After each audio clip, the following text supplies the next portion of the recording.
Seguimos con Gustavo analizando la situación económica del país. Gustavo, la devaluación, ¿sí? En un principio disparó la inflación, pero esto sí logró anclar, es decir, el incremento de la tasa de interés del 30% del gobierno, ¿sí? Más los 3.500 millones de dólares que sacaron de los bancos, lograron anclar las expectativas de mayor devaluación.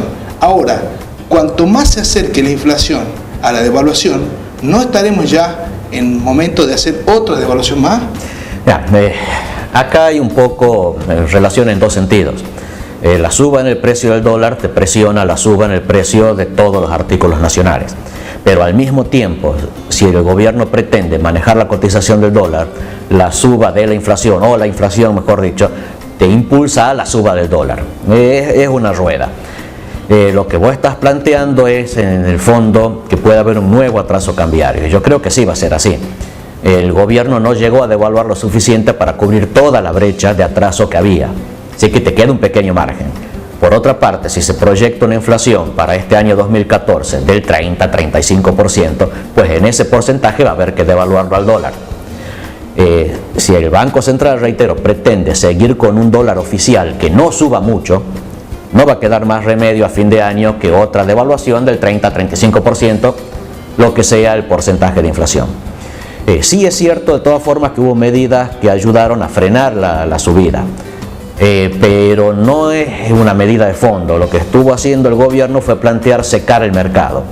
La gente tenía liquidez en pesos, y a esa liquidez la destinaba a comprar dólares. Lo que hizo el Banco Central fue, por una parte, reforzar su reserva en dólar, al bajar cuánto le permitía a los bancos tener como activos dolarizados. No le quedó más remedio a los bancos privados que venderle al Banco Central esos dólares. Lo que eran encajes de depósitos en dólares que tenían los bancos privados, ahora son del Banco Central. Antes los contabilizaba como propios, aunque no lo eran. Bueno, ahora ya son propios. Ese pequeño incremento de reservas... ¿De cuántos millones hablamos? 3.500 millones, una cosa así, no es... Pero, digamos... Juegan hasta marzo. Ojo, sirvieron para mostrar que el Banco Central tenía más respaldo, que fue un elemento. El otro elemento, los operadores económicos saben que en marzo empieza la liquidación fuerte de la cosecha gruesa. Soja, girasol, maíz, lo que sea cosecha gruesa, empieza la entrada mayoritaria en marzo. Será hasta junio, julio la entrada. Entonces, en realidad, lo que hizo el Banco Central fue estirar la calma hasta marzo. En marzo hay motivos reales de calma, por lo tanto, todo se patea hasta julio. En ese sentido, es una jugada de corto plazo que salió bien. ¿Qué va a pasar después de julio? No tengo idea. Hasta ahí llega el análisis. En estos días comenzó la liquidación de divisas. Y el blue tuvo una baja importante, pese a tener un oficial estable relativamente. Sí. Bueno, lo que pasa es que ahí jugaron dos cosas. Una, lo del ingreso de divisas que arranca. Primero, principal. O sea, que hay un aumento de oferta. Sí. El otro elemento es el haber habilitado las compras estas autorizadas de dólares para atesorar. Pero eso ya arrancó hace, ¿cuánto? ¿Un mes aproximadamente? Sí, ya había tenido un efecto sobre la cotización del blue. Sí, pero ahora se suman las dos cosas. Antes era únicamente eso. ¿Qué impacto tiene la tasa de interés? La gente sí está siendo tentada por la tasa de interés para depositar. Lo que no tienta obviamente es para pedir prestado. Yo tengo contacto con dos sociedades de Bolsa de Buenos Aires que están diciendo que ya hay empresas que tienen capacidad de tomar préstamos en el extranjero al 3 al 4% y que van a entrar para disfrutar un poco de esta tasa de interés y volver luego al dólar, ¿no? El problema es cómo hacen para esquivar las restricciones de retiro de dinero. No te olvides que sigue habiendo traba al giro de utilidades al exterior. Si vos colocas dinero en Argentina y después pretendes llevártelo nuevo al exterior, no es tan fácil. Si le encuentran la vuelta, listo, sí es un muy buen negocio. Y como ya lo fue en otras ocasiones. O sea, pasó lo mismo con Martínez de Oz, pasó lo mismo con Cavallo, está pasando lo mismo ahora. El otro elemento que es similar a cosas del pasado es que esto es parecido al Plan Primavera de 1988 hasta comienzos del 89. Cuando el gobierno impulsó una suba en la tasa de interés para que la gente retire dinero de la demanda por dólares y lo ponga en depósitos. Sí. Lo que ocurrió fue que pagaban intereses extraordinariamente altos, así que se ponía el dinero en el banco, cuando vencía el plazo fijo, sacaban el dinero y lo usaban para comprar más dólares de lo que hubieran comprado antes. La jugada de una tasa de interés tentadora en realidad multiplicó la demanda por dólares en vez de calmarla. Por ahora eso no ha ocurrido porque efectivamente va a empezar o está empezando una oferta real de dólares a partir de la cosecha gruesa. Si de este fenómeno que sufrió el Plan Primavera, de momento no se advierte y no es de esperarse al menos hasta julio.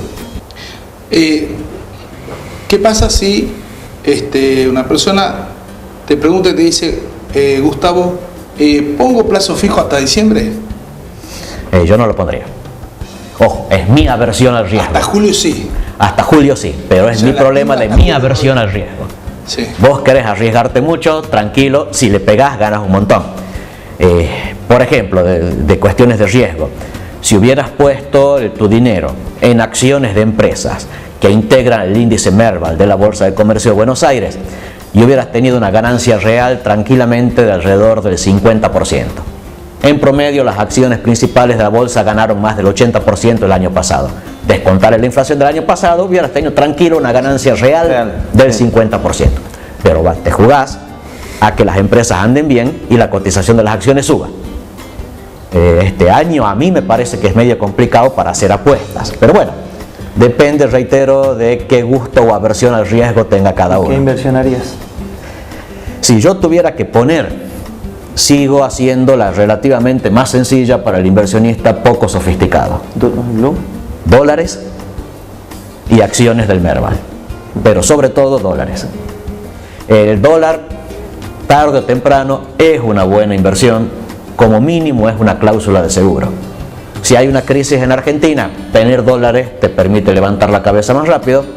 Si no hay una crisis en Argentina, al final el dólar va a terminar teniendo un valor que te compensa la inflación pasada. Así que en el peor de los casos quedas igual que ahora. Una última pregunta, Gustavo. Hasta julio está la cosecha, el final de la cosecha. De ahí el segundo semestre el gobierno tiene que afrontar 9.000 millones de dólares y ver cómo le paga el Club de París si es que arregla. Supongo que sea un bono, listo, no entra en caja ya, pero 9.000 millones de dólares sí. En teoría, a ver, sin ingreso de dólares, ya con un retraso cambiario, porque la inflación ya es el camino hasta acá, con una deuda exigible de 9.000 millones de dólares.